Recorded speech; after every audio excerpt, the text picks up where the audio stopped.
Hi, future professors. How are you? I welcome you all in my Institute English Cosmos. Today, I'm ready with a kind of discussion for your benefit on some tricky previous year's questions. The very first question is, which of the following statements are not true about Margaret Lawrence's novel, The Stone Angel? The question, though I have written, is here 2021. The question has already been asked whether this way or that way in different exams. And they have given you certain codes. The first code is that the novel is set in a fictional small town in Manitoba called Manawaka. The novel was written when she was away from Canada. The novel is narrated retrospectively by Hagar Shipley. Retrospectively mean to say she remembers the story in the novel. It means the story goes into the flashback. The novel is least known of her works. And then they have given us another quote like which one is correct. 1, 2, 2, 3, 3, 4 or 1, 4, etc. Clear? First of all, this is the most famous canonized work in Canada. It is there in the course in the 12th standard or say in 10th standard. The Stone Angel is a Canadian work written by Margaret Lawrence. She's considered very equivalent. Even, Margaret Atwood, the latest sensation, I would say, among the students of Canadian literature, and which is, she has shown constant presence in all the different literature festivals so far. And Margaret Lawrence has written 5 Manawaka novels, friends. So they can ask you. So for those who want to, study further, can check how many other novels are there. This was the first one, and she was present with her husband in England. Her husband was an engineer, and he got some job there, and there it was published and not written. So this is first information. Second one is that this is the most famous work. So the answer I have already given into the lecture. So it means the novel is set in Manitoba, Manawaka. Yes, in the prairie towns of Canada. The writer has imagined a prairie town. Prairie means long grasses are there, in the wilderness of Canada.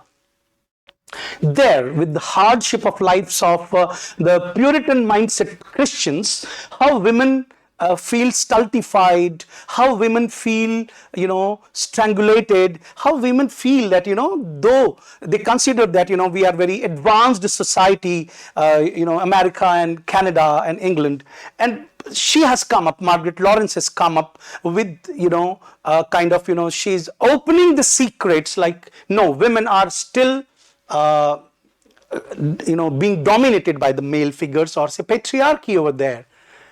So that's why, she's an angel. There is a figure of angel of her mother in the cemetery in the graveyard. She was an angel but of stone. So how women are made hard-hearted. This is the overall gist of the novel. Clear? So as I have told you that it was really written in the fictional town of Manitoba, Manawaka. Clear? This is true. Novel was published in Canada, so this might not be true. Novel is narrated retrospectively. Yes, the heroine's name is Hagar Shipley. Let me also inform you that Hagar name has been taken from Bible. Clear? She was Abraham's wife. The novel is least known, as I already told that this is the most famous novel. So you can see, you can check for yourself that what should be the answer. 1 and 2.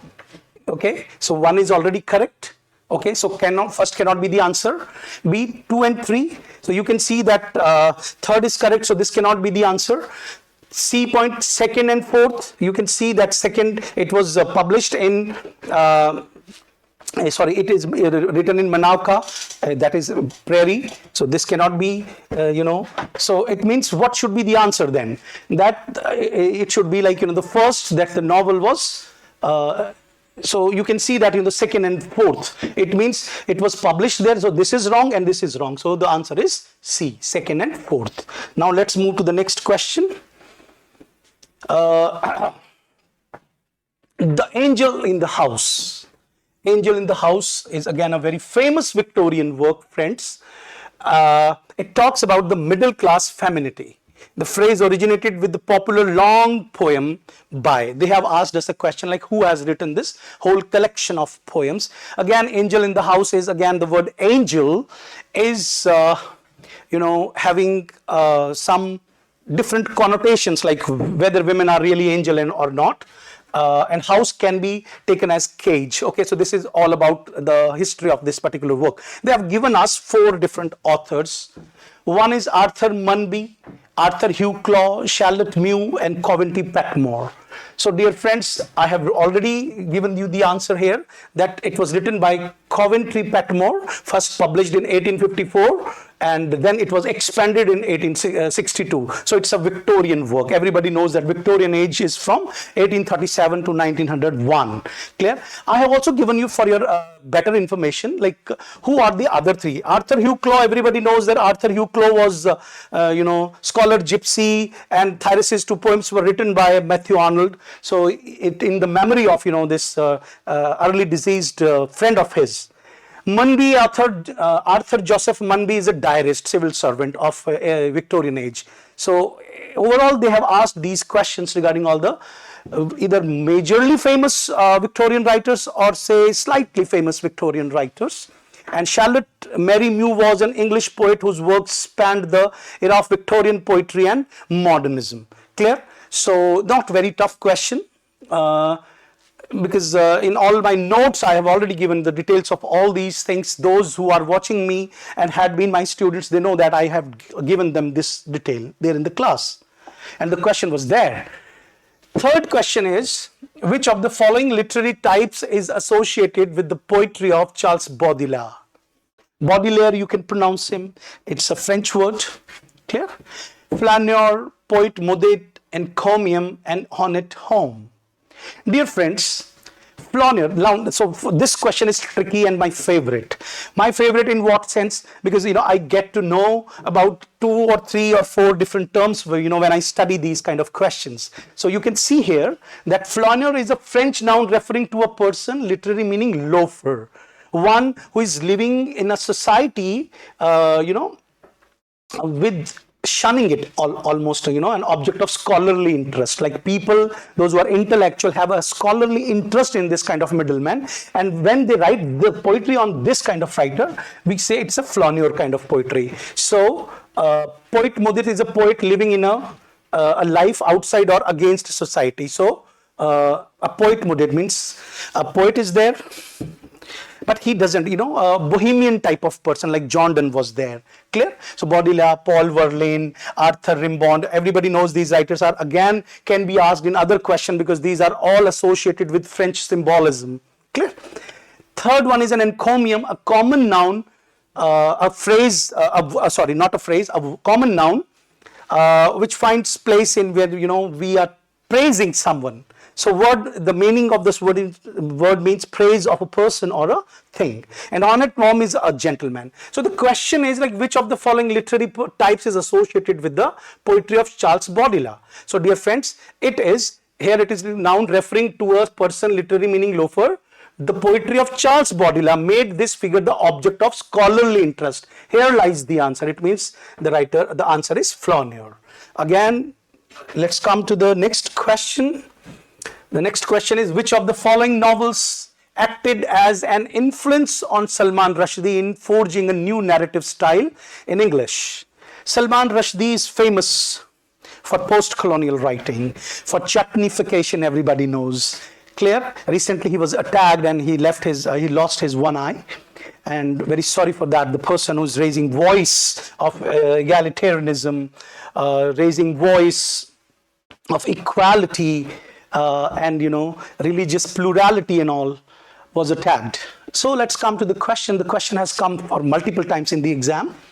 You can see there are 4 options. Raja Rao for Kanthapura, the first major writer of English apart from other writers. G.V. Desani is all about H. Hatter, Mulk Raj Anand's Untouchable, and R.K. Narayan's The Sweet Vendor. Now, answer can be guessed by somebody in exam, one who knows that Raja Rao never experimented with anything. Though this Kanthapura is a Sthal Purana, Okay, but it is, you know, his orientation is more of, say, philosophy in the novels. Okay, and so this cannot be the answer. Mulk Raj Anand in Untouchable has talked about caste system in India. So again, this cannot be the answer. Why? Because Salman Rushdie was never influenced by casteism and all. And R.K. Narayan's The Sweet Vendor, everybody knows it talk about Gandhism. You know, a subtle irony on Gandhiji in this novel. If you read, dear friends, this work is there in PGT, PGT Rajasthan RPSC. So this is again a very important question. So what about this? You know, I have this book. I have all these books. G.V. Desani is all about H. Hatter, has experimented in a postmodern style, in a post-colonial style, where, you know, he has intermingled different languages, and H here stands for Hindustani Hatter. So that influenced, that mesmerized, that really surprised the writer. And the special feature of this novel is experimentation, as I already talked about, that Salman Rushdie is known for chutneyfication. Like, why can language be the legacy of a particular nation? The language we speak becomes ours, isn't it? Kamala Das has also said this. Its special feature is slang-ridden obscurity. Slang means local parlance, patois. I'm using this word. Patois. This is a word in English. It means local language, a kind of dialect, a kind of, you know, distorted dialect the writer has used, and there he has mixed very Hindi phrases, and there are, you know, many different nations he visited and taken words from there. Clear? So, and H in the title refers to Hindustani. This was another question in some of the NET exam. So I've incorporated that also. Let's come to the last one in this session, collocations. Dear friends, it is a topic of linguistics. It can be, some people get surprised, like, you know, why they ask these kind of questions in almost every NET. No, if you are a student of NET, you are preparing to become a professor in English, language and literature, you should know, even you should know, like, you know, who is the lexicographer of Oxford Advanced Learners Dictionary right now, who is the author of, you know, Companion to English Literature, and different kind of anthologies like Norton Anthology, who compiled whose entry is there, whose entry is not there, whether this particular anthology is being published in Canadian literature or, say, African literature or not. So these kind of questions they keep asking us. I come back to my topic, that is collocations. Collocation means repeat, you know, the words which we speak together. Clear? It's a combination of words in a phrase, the act of positioning words, grouping of words in a sentence, combination of natural words. So the collocation is a series of words or terms that co-occur. So if they co-occur, it means it's a combination of words in a phrase. Clear? So examples are crystal clear. Just look at, like, don't we speak crystal clear together? Don't we speak middle management together? Clear? Like, suppose I invite somebody and I say, chai vai piyoge kya? Okay, so in that case, when I speak some phrase, some word which is already accepted in a particular parlance, in a particular colloquial language, so coming together of two words, you know, it's called collocations. Its answer is 1. Thank you very much, friends. This is all about today's